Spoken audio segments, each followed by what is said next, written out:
Imagine que você acorda em uma manhã de maio e o chão treme. Não é um terremoto.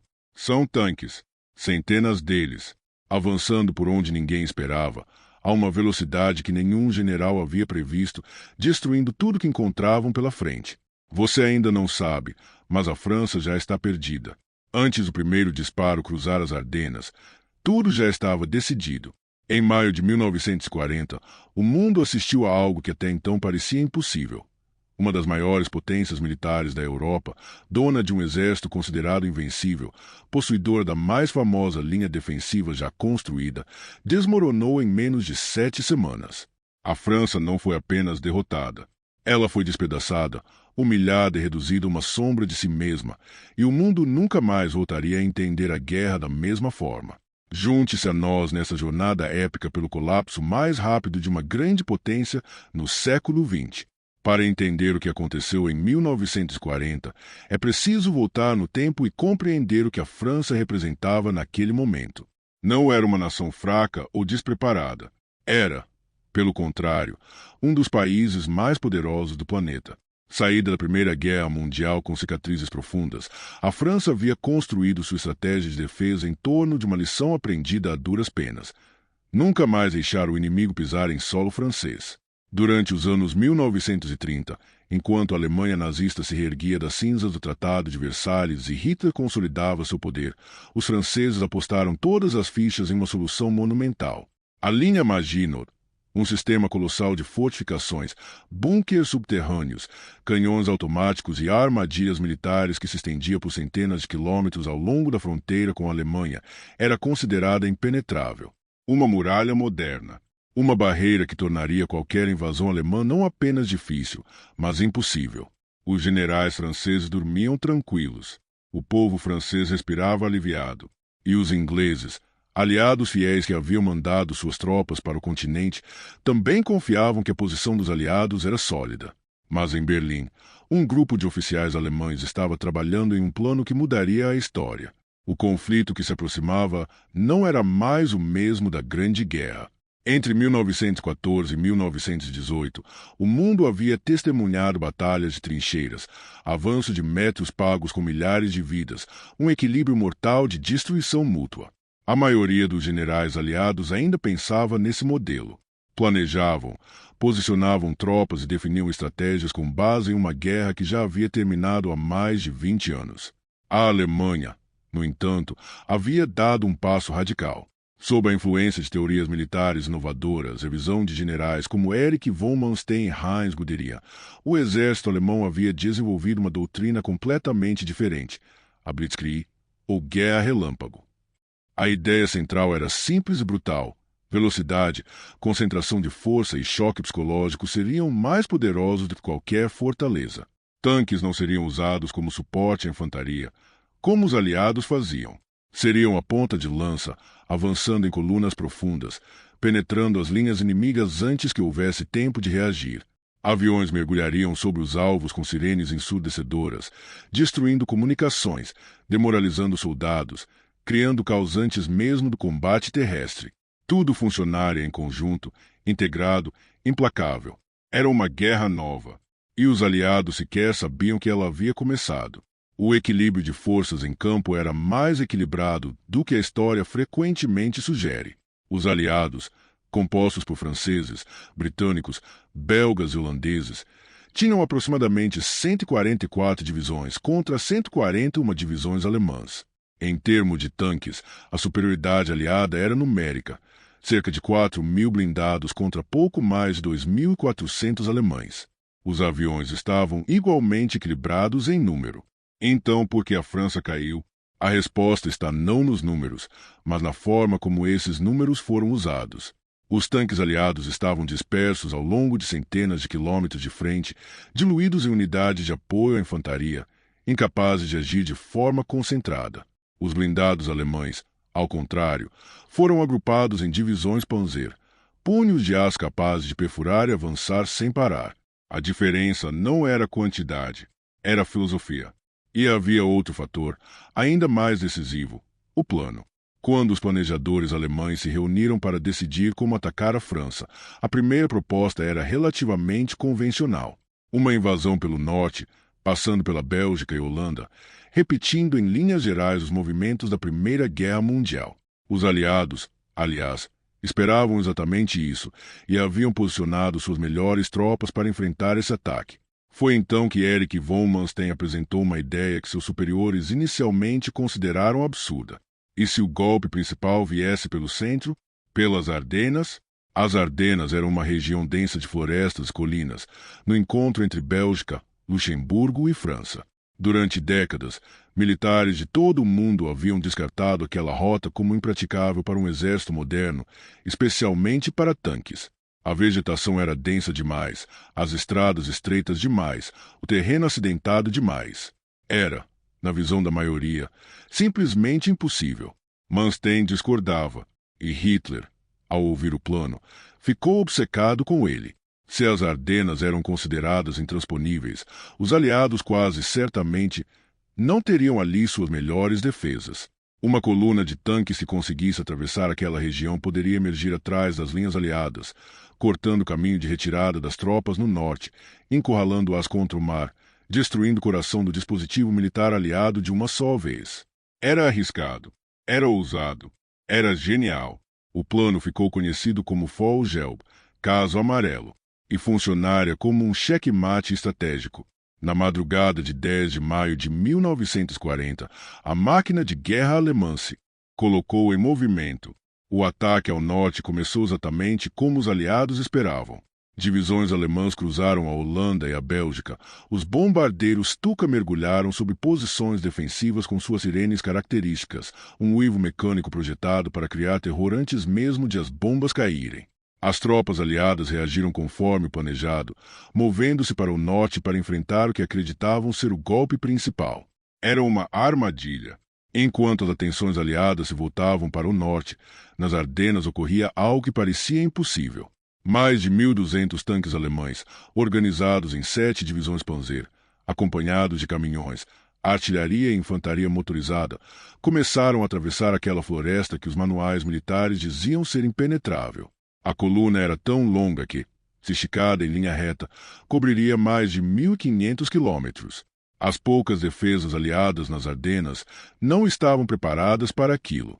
Eram tropas de segunda linha, mal equipadas, posicionadas ali exatamente porque ninguém esperava nada de significativo vir daquele lado. Elas foram varridas. Em 13 de maio, os tanques de Guderian cruzaram o rio Meuse perto de Sedan. As defesas francesas entraram em colapso. Não havia reservas suficientes para fechar o buraco. Não havia comunicação clara sobre o que estava acontecendo. Não havia tempo. O céu explodiu em fogo antes mesmo do amanhecer. E quando as chamas se apagaram, a França já estava sendo consumida por dentro. O que se seguiu foi um caos de proporções históricas. As divisões Panzer avançaram pelo interior da França em uma velocidade que deixou os generais aliados paralisados. Guderian empurrava seus tanques para frente mesmo quando as linhas de abastecimento mal conseguiam acompanhá-los. Ele avançava, avançava, avançava, como se parar fosse mais perigoso do que continuar. Em alguns dias, suas colunas percorriam 50, 60, 70 quilômetros. Para exércitos acostumados a pensar em quilômetros por semana, era incompreensível. As linhas de comunicação francesas colapsaram sob o peso da velocidade e da confusão. Ordens chegavam desatualizadas. Unidades recebiam instruções para defender posições que já haviam sido abandonadas ou cercadas. Generais pediam reforços que simplesmente não existiam. O mapa da situação nas salas de comando aliadas virou um amontoado de informações contraditórias e crescentemente desesperadoras. Em Paris, o governo começou a queimar documentos. A Blitzkrieg não destruía apenas posições físicas. Ela destruía a capacidade de pensar, reagir e resistir. Era uma guerra psicológica tanto quanto física. Não era estratégia. Era desespero disfarçado de ofensiva. Enquanto o fronte militar desmoronava, algo igualmente trágico acontecia nas estradas da França. Milhões de civis, estimativas falam em 8 a 10 milhões de pessoas, colocaram seus pertences em carroças, carros, bicicletas e saíram a pé. Famílias inteiras abandonaram suas casas, cidades inteiras se esvaziaram. As estradas, já congestionadas, tornaram-se rios humanos de medo e desespero. Pessoas que não sabiam para onde ir simplesmente caminhavam. Para sul, para longe, para qualquer lugar que não fosse o avanço alemão. E então vieram os aviões. Pilotos da Luftwaffe, em missões de caça e reconhecimento, encontraram aquelas estradas lotadas de civis e as atacaram. Colunas de refugiados foram metralhadas. Famílias foram mortas nas margens das estradas. O pânico se multiplicou, e as próprias estradas bloqueadas por civis se tornaram um obstáculo adicional para os movimentos das tropas aliadas que tentavam reagir. A guerra havia deixado os campos de batalha. Havia chegado às famílias, às crianças, aos velhos que não conseguiam fugir rápido o suficiente. Em 20 de maio, 10 dias após o início da ofensiva, os tanques alemães chegaram ao Canal da Mancha perto de Abbeville. A manobra de envelopamento estava completa. Cerca de 400.000 soldados aliados, a maior parte do exército expedicionário britânico e as melhores divisões francesas, estavam encurralados no norte, com o mar às costas e os alemães fechando o cerco por todos os lados. A cidade costeira de Dunkerque tornou-se o último ponto de fuga. Centenas de milhares de homens aguardavam na praia, expostos ao bombardeio da Luftwaffe, sem abrigo, sem saída óbvia, esperando um destino que parecia cada vez mais certo. Os generais britânicos enviaram mensagens desesperadas a Londres. A situação era catastrófica. Se aqueles homens não fossem retirados, a Grã-Bretanha perderia todo o seu exército profissional de uma vez. O mundo continha a respiração. O que aconteceu a seguir entrou para a história como um dos momentos mais improváveis e comoventes da Segunda Guerra Mundial. Churchill lançou a Operação Dínamo, uma evacuação de emergência que mobilizou não apenas navios de guerra e transportes militares, mas centenas de embarcações civis. Pescadores, donos de iates, operadores de balsas, capitães de barcos de rio, qualquer um que tivesse uma embarcação capaz de cruzar o Canal da Mancha foi chamado. E eles foram. Entre 26 de maio e 4 de junho de 1940, em meio a bombardeios constantes e condições impossíveis, mais de 338.000 soldados aliados foram retirados de Dunkerque. Era um número muito além do que qualquer planejador havia ousado esperar.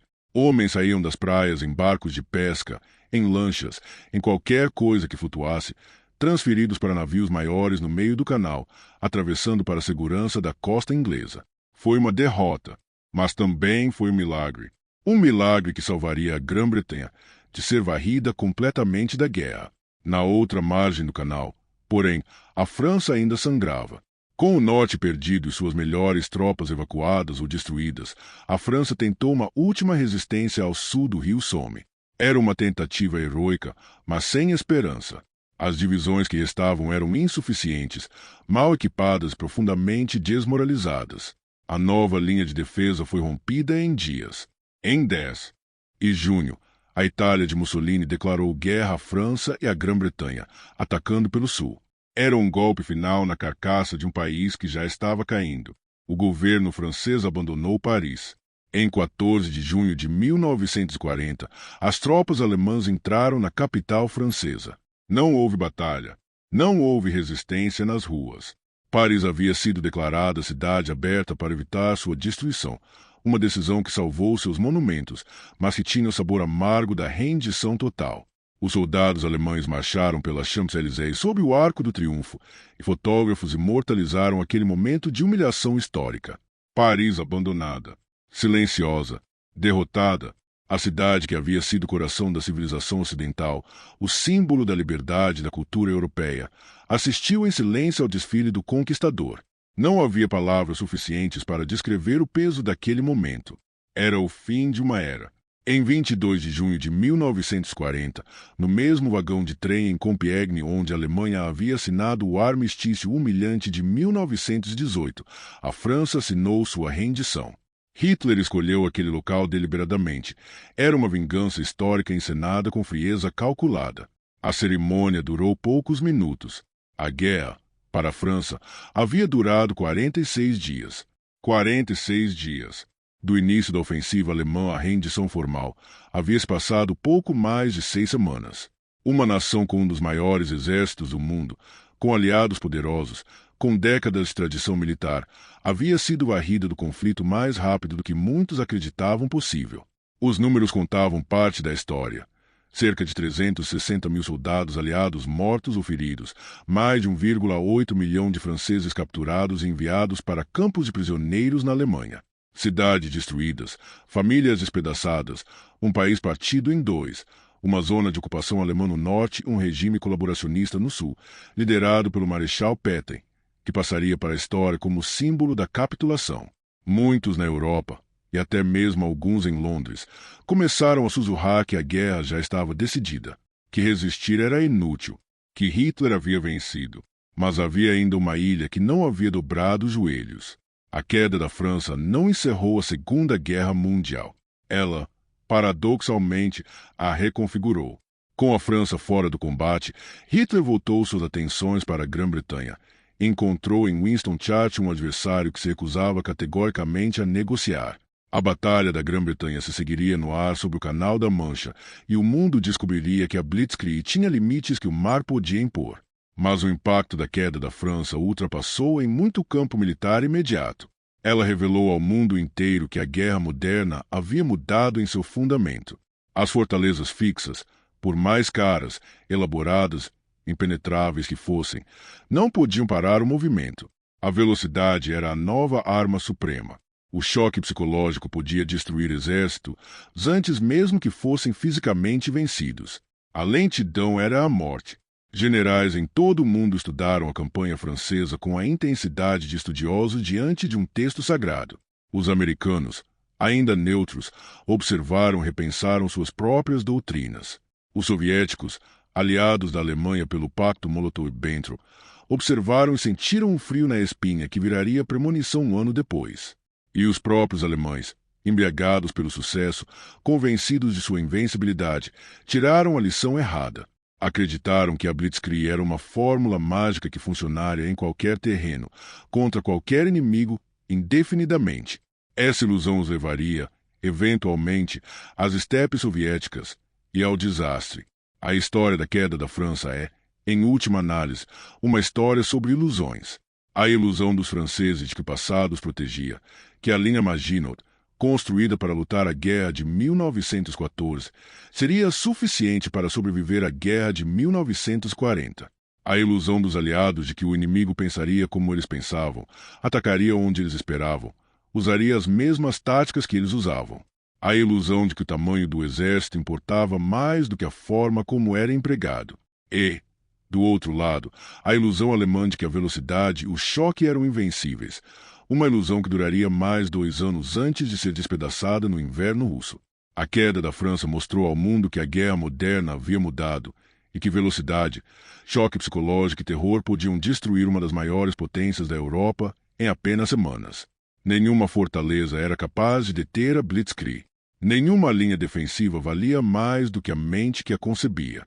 Em apenas 46 dias, uma nação caiu, e o mundo nunca mais dormiu tão tranquilo.